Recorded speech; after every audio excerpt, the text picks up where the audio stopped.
തൃപ്പെരിയാറിലെത്തിടണം തേവരെ കൈവണങ്ങി സന്നിധിയിൽ നിന്നിടണം.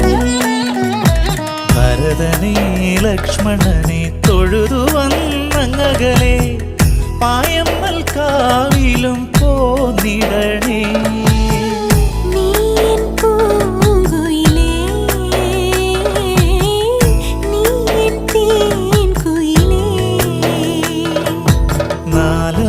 നാലമ്പലമണയാനൊരു തുണയായിടാം ഞാൻ, പുതുമഴ നനയാതെ കുടനീർത്തിടാം ഞാൻ. കളമൊഴി ചൊല്ലാൻ